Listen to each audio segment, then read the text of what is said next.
मला बघून डायरेक्ट बेशुद्ध पडलीस?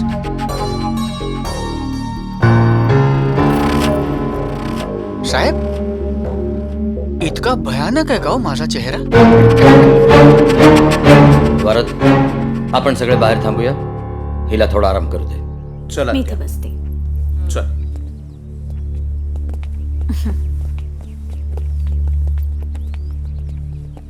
आई, हा कोण आहे? श्लोक.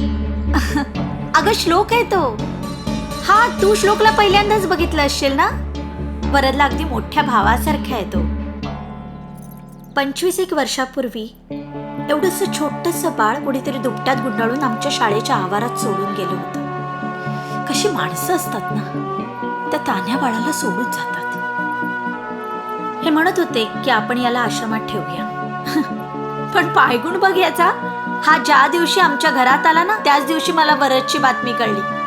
मग मीच म्हटले यांना राहू दे याला, वरदचा मोठा भाऊ म्हणून राहील. पुढच्या मुलापेक्षाही जास्त प्रेम करते मी याच्यावर. गुणी आहे मुलगा.